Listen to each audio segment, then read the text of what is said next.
One of the main reasons I enjoy gardening is that I love so much eating what I grow, and I'm not alone. Hi, I'm Alan Smith. Join me as we take a look at the best the garden has to offer.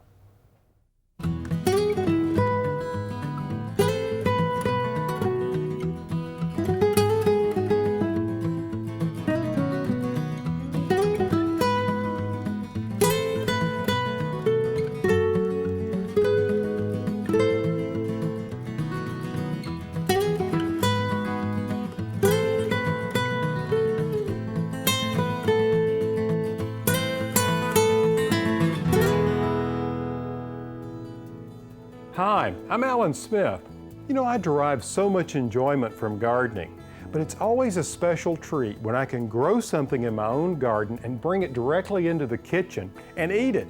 And I'm not alone here. I know so many of you out there feel the same way. So in today's show, we're going to take a look at some of the best fruits that you can find anywhere. We'll visit a peach farmer who's growing over 14 varieties of peaches, each with its own special characteristics and flavor. We'll learn about the differences in textures and how to pick the perfect peach for eating. And maybe you call it tomato, or maybe it's tomato. Either way, do you know whether it's a fruit or vegetable? If you're puzzled, I'll give you the scoop a little later. And while we're talking tomatoes, I'll share my delicious recipe for tomato relish that's perfect for any occasion. Plus, we'll take a look at one of my favorite fruit-bearing trees, the apple. We'll travel to an apple orchard near Watsonville, California, where the apple trees are truly amazing. And if you're looking for a fruit-bearing tree with a different taste and a whole different look, I'll show you these little miniature tropicals that can add a splash of color to your patio, porch, or a room in your home. And of course, the olive tree has always been prized by chefs, so I thought we'd visit with an olive oil expert who can give us some insight on quality and flavor. We'll do a little olive oil tasting in Carmel, California. That's coming up next after this quick break, so don't go away. Since ancient times, oils have been regarded as a precious commodity, the ultimate gift. Today, the range of olive oils available to us is greater than ever before. To help us understand some differences in these oils, I asked Tom McArthur, owner of an olive oil store, for some tips on how to select from the many choices. What's the taste difference between virgin and extra virgin olive oil? Can I distinguish that difference? Alan, there are 4 grades of olive oil. The very top, the very finest oil is called extra virgin. The next level is virgin oil, and virgin oil is allowed to have trace elements of defect in it. The third level is called ordinary, and that's what most people buy. And then the last quality of oil is called lampante, but it's tasteless. All the quality, all the taste has been taken out of it. Now, we've said a few words about extra virgin oil. I would want to say, who says it's an extra virgin olive oil? Is it really? And what is the date on that bottle? You see, olive oil has a shelf life of roughly 18 months to 2 years. And so you want to know, how old is this oil? Has it been stored properly? Was it in the shop window where the sun was shining on it? So is it really an extra virgin olive oil? How old is it? Is it fresh oil?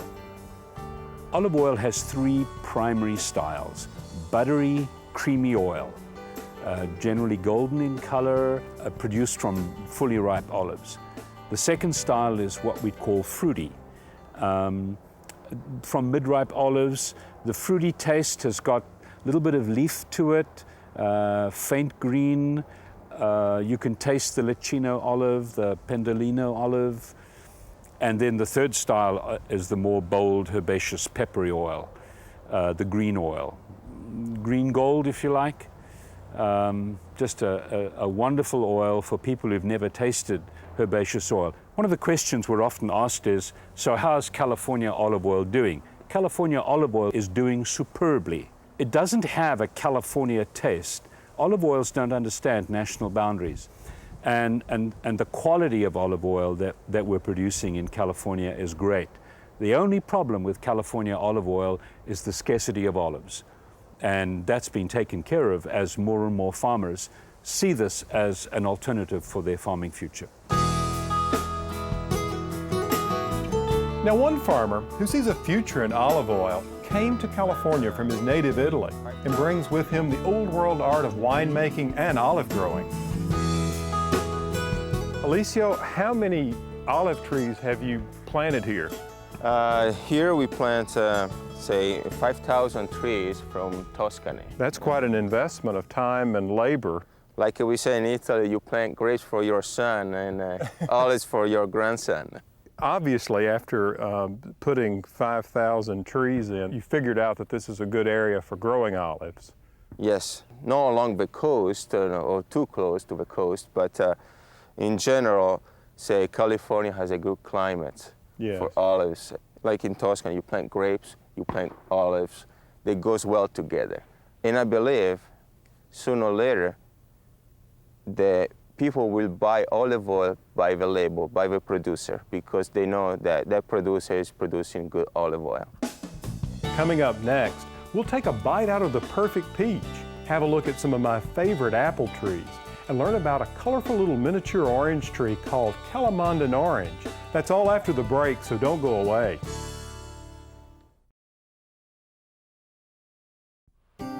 Welcome back. Today we're talking about some of the best fruits Mother Earth has to offer, and you can bet one of my favorites is the apple.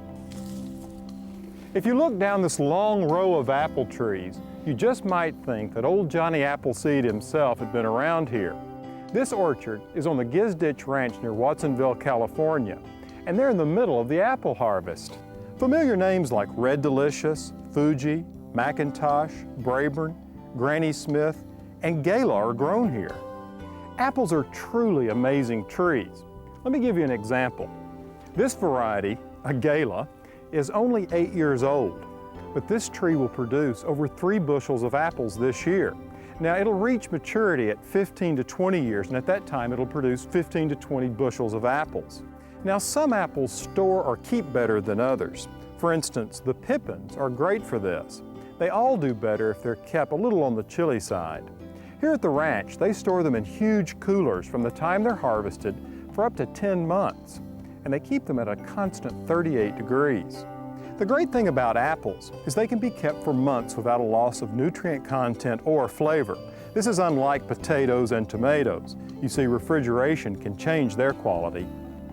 Now, if you're not prepared to grow fruit-bearing trees on this scale, you can try growing some smaller ones just for decoration. Fruit-producing tropicals, like members of the citrus family, can make excellent houseplants. About the only disadvantage to growing them is many of them can get too large and cumbersome for inside. This lime tree in a few years will have to find a new home. That's why I like this little plant. This is the Calamondin orange. It's actually a little miniature orange tree that rarely exceeds 30 inches in height. This plant is actually very easy to care for. When it comes to growing conditions, it prefers at least 4 hours of sunlight a day. And for moisture, you don't want the roots to dry out completely, but never let them sit in water. It's best just to keep the soil consistently moist. This Calamondin orange has been grown as a single trunk, but I'd like one with a broader canopy. So I'm going to begin pruning this young plant where it has 3 principal trunks.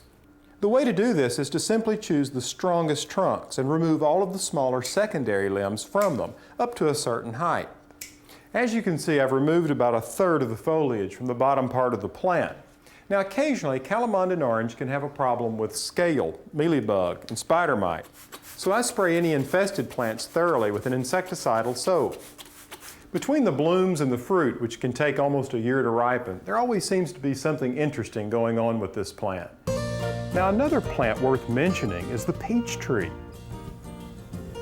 The peach is undoubtedly one of those delicious signatures of summer, and they don't get much fresher than this, just picking them from the trees. In this orchard alone, there are over 14 varieties, each with its own subtle characteristics of flavor, color, and texture. But of course, peaches are divided into 2 distinct categories, cling and freestone. You see, these terms refer to whether the seed or the stone actually tears away from the flesh of the peach. For instance, take a look at this fire print. You can see how easily the flesh tears away from the stone. That's why it's called a freestone. The flesh of the cling peaches, on the other hand, clings to the stone. Now the difference in these categories of peaches goes beyond this. Whether they're cling or freestone has a bearing on the flesh. You'll find even canned peaches will indicate the category on their label. Let's take a look at the cling varieties first. They tend to ripen earlier in the season. They're some of the first peaches you'll find in the market, and their flesh is generally firmer. Now the Freestones, on the other hand, ripen later, and they tend to be softer and juicier.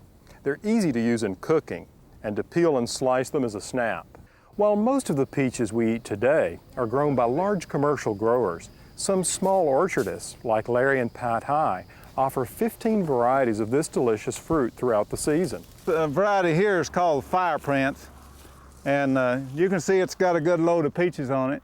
Beautiful. And we'll be picking these in the next few days. You know, they're ripe now and they're ready for picking, from the Red Havens and early Reds on through to the Albertas and past and Jeffersons. Those have been on the tree a long time. The Crest Havens and the Lorings and Fire Prince, those are all real good peaches. And those are real good flavored for canning or freezing. The first ones that get ripe are out on the ends of the limb, like this. And what you look for is fullness and color. Make sure there's no green around the stem. Right. If you've got good color and fullness, it'll probably be ripe. To me, there's nothing better than the taste of these fresh peaches, grown locally and in season.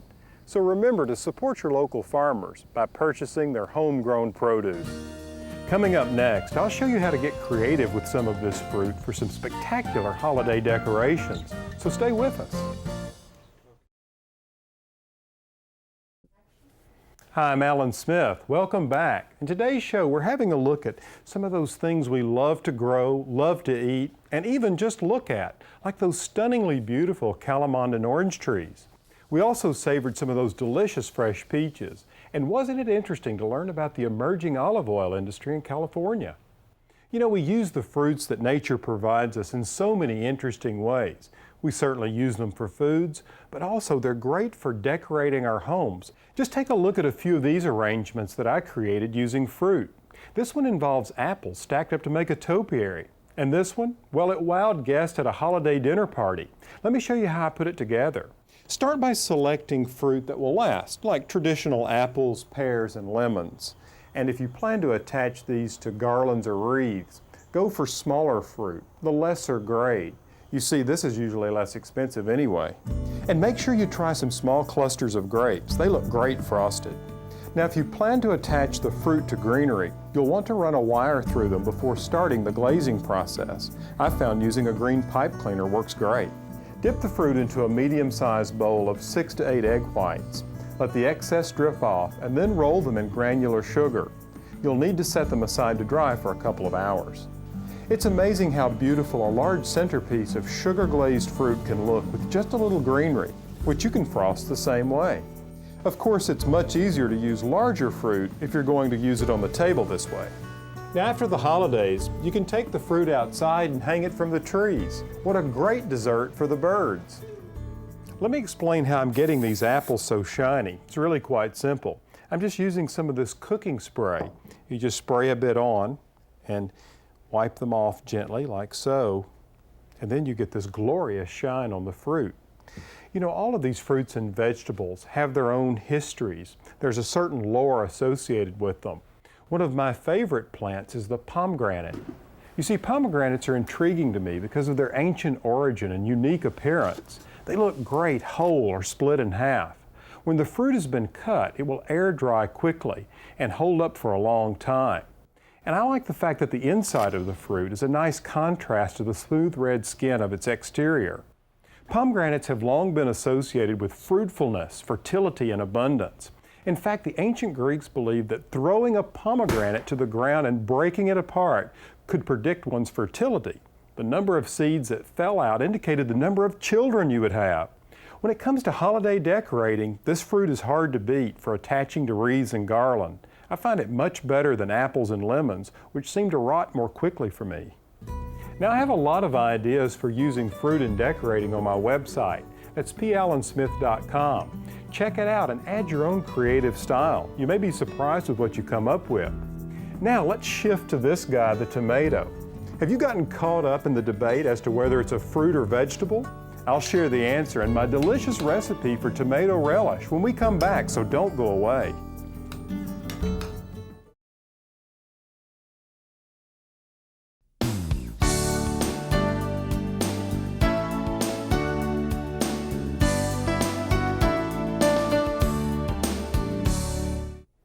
Welcome back. If you had to guess, would you say a tomato is a fruit or a vegetable? Well, botanically speaking, it's a fruit. But when it all comes down to it, believe it or not, the law is our #1 source to turn to for answers. In 1893, the United States Supreme Court ruled the tomato is a vegetable. It was to protect U.S. crop development and prices. Now that we know the background on this little guy, let's take advantage of its delicious flavor. With so many tomatoes and so much basil available to us now, this recipe for roasted relish combines the two in a delicious and easy way. You'll want to start with some meaty tomatoes like Roma.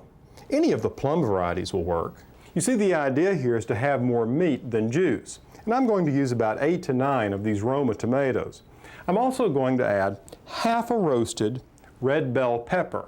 Now you can roast one of these in your oven, or you can put it on the grill to bring in that charcoal flavor. After cutting the tomatoes in half to remove the seeds, I coarsely chop them and then add the red pepper. To this, I add a half a cup of fresh chopped basil, 1/3 cup of grated Parmesan or Romano cheese. I prefer Parmesan. Then to finish it off, I add 2 large crushed cloves of garlic and 2 tablespoons of olive oil. I've blended all the ingredients together in this small baking dish that I'll cook it in. Now I'll bake this for about 30 to 35 minutes in a preheated oven at 350 degrees. This recipe is delicious served on toasted sourdough rounds. And to enhance the flavor, I like to serve it with a little feta cheese and I salt and pepper to taste. It's also a great relish to serve on the top of grilled chicken. I think if you try it, you'll like it. There's nothing more satisfying to me than taking a bite out of something I've grown in my own garden. Well, that's all for today's show. I've sure enjoyed being with you. If there's any information that you've seen in the show today that you'd like, you can find it on my website. That's pallansmith.com. And make sure you check out that tomato relish recipe. Until next time, from the garden, I'm Alan Smith.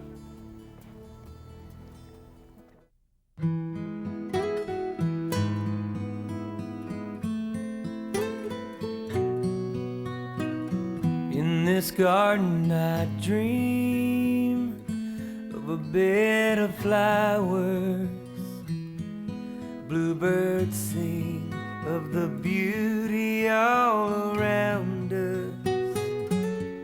And every time the sun comes out, I can't help but smile. Oh, no, I can't help but smile.